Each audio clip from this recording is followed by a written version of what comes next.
കൊടുത്തോളാം, ഞാൻ പിന്നെ കൊടുത്തോളാം. നിനക്ക് എന്താടാ? നീ എന്തിനാ ഇത്ര കിടന്ന് ഡെസ്പാവണേ? നീ ഒന്ന് ആഗ്രഹിച്ചപ്പോ ദൈവം നിനക്ക് 2 എണ്ണം തന്ന്. ഒന്നങ്ങോട്ട് തന്നോണ്ടല്ലോ ഞാൻ. അവരെന്തെങ്കിലും ഒരു കാര്യം സംസാരിക്കുന്നെങ്കിൽ ആ കാര്യത്തെ കൂടെ സംസാരിക്കണം. അല്ലാതെ അതിന്റെ ഇടയ്ക്ക് അവിടെ നിന്ന മുട്ടായി മറ്റവിടെ നിന്ന മയിൽപ്പീലി എന്നൊക്കെ പറഞ്ഞോണ്ട് എന്തിനാണ് പറയാൻ പോയത്? ഞാനതൊരു ഫ്ലോയിൽ പറഞ്ഞതല്ലേ. ഫ്ലോയിലല്ല, 2 എണ്ണം കൂടെ പ്ലാൻ ചെയ്ത് എനിക്കിട്ട് വെച്ചാന്ന് മനസ്സിലാക്കാനുള്ള ബുദ്ധിയൊക്കെ എനിക്കുണ്ട്. എടാ നിനക്ക് എന്താടാ, അവര് കസിൻസ് ആണ്, മെർലിനും അലീനെ. അവര് തമ്മിൽ നിനക്ക് പ്രശ്നമൊന്നും ഉണ്ടാകും. ഒന്നും നീ എന്താ ആവശ്യത്തിൽ ടെൻഷൻ അടിക്കുന്നേ? അവരിതൊക്കെ ഡിസ്കസ് ചെയ്യുന്നത് നിനക്ക് തോന്നുന്നുണ്ടോ? ഡിസ്കസ് ചെയ്യും. ഫ്രണ്ട്സ് ആണെങ്കിൽ ചിലപ്പോൾ ഡിസ്കസ് ചെയ്യൂല. ഇത് കസിൻസ് ഉറപ്പായിട്ടും ഡിസ്കസ് ചെയ്യും. മെർലിനുമായിട്ടൊന്ന് സെറ്റായി വന്നതായിരുന്നു. അതിന്റെ ഇടയിൽ ധൂമകേതുമായിട്ട് എവള് വന്ന് കയറുമെന്ന് ഞാൻ കണ്ട. എന്തായാലും നല്ല കാര്യമല്ലേ, കുറെ വർഷങ്ങൾക്ക് ശേഷമാണെങ്കിൽ നിനക്ക് അവളെ കാണാൻ പറ്റിയില്ലേ, നീ സന്തോഷിക്കും. കുറെ വർഷങ്ങൾക്ക് ശേഷം നിനക്ക് ഇനിയിപ്പോ ടെൻഷൻ ആണെങ്കിൽ ഞാൻ ഡയറക്റ്റ് മെറിനോട് പോയി ചോദിക്കാടാ. എന്തെങ്കിലും പോസസീവ് അങ്ങനത്തെ വല്ല ഇഷ്യൂ ഒക്കെ ഉണ്ടോന്ന്. എന്ത് എല്ലാ കാര്യത്തിലും ഈ കാര്യത്തിൽ നിന്റെ ഡൗട്ട് ഇപ്പൊ ഞാൻ മാറ്റി തരാം. ഇതെന്താ ഞങ്ങൾ 2 പേരും അകത്തിരുത്തിയിട്ട് നിങ്ങൾ ചേച്ചി അനിയനും കൂടി ഭയങ്കര ചർച്ച? മെറിനെ, കേശുവിനൊരു ഡൗട്ട് പറയട്ടെ. അലീന ഞാൻ പറയട്ടെ? മെർലിൻ, കേശുവിനെ പണ്ടേ മണ്ടരാണല്ലോ. അതെനിക്ക് പരിചയപ്പെട്ടപ്പോഴേ മനസ്സിലായതാ. സ്കൂളിൽ മണ്ടത്തരം തന്നെയാ സെറ്റ് അല്ലേ? Thank you. സ്കൂളിൽ പഠിക്കുന്ന കാര്യം പറഞ്ഞപ്പോഴാ എന്താടാ പറ. കേശുവിന്റെ 3ാം ക്ലാസ് തൊട്ട് 8ാം ക്ലാസ് വരെയുള്ള ഒരു ടൈം പീരീഡ് ഉണ്ടല്ലോ. 7ാം ക്ലാസ് വരെയുള്ള ടൈം പീരീഡ് ഉണ്ടല്ലോ.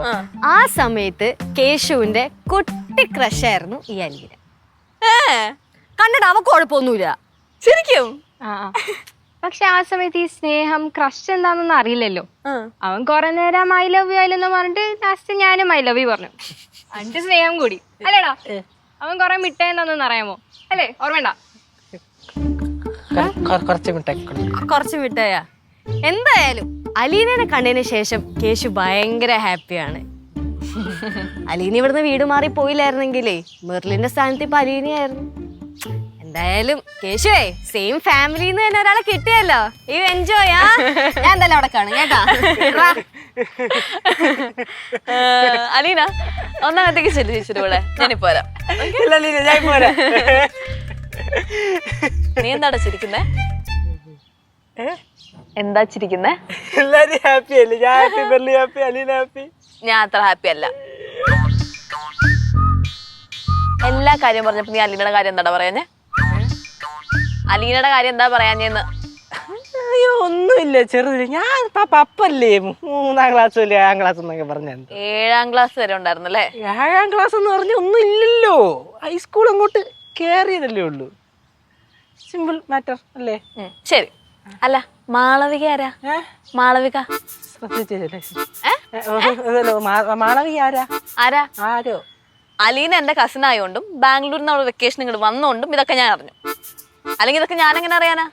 ഇനിയിപ്പോ അലീന നിന്റെ നമ്പർ ചോദിക്കും, നീ നമ്പർ കൊടുക്കും. മഹാ എന്താല്ലേ? സത്യമായിട്ട് കൊടുക്കൂല. ചോദിച്ചാലും ഞാൻ കൊടുക്കൂല. ഇല്ലെന്ന് പറയും. നമ്പർ ഇല്ലെന്ന് പറയും. ഞാൻ നമ്പർ എങ്ങാനും കൊടുത്തു ഞാൻ അറിഞ്ഞ ഇളം കേശു എന്റെ തലയാ നല്ല പൊളിക്കും. കൊടുക്കൂലല്ലോ. എന്തിനു കൊടുക്കണല്ലേ? മെർലിൻ ചെല്ല്, ചെന്ന് അവിടെ ചെന്ന് ഇരി. ചെല്ല്, അലീനായിട്ട് സംസാരിച്ചോണ്ടിരി.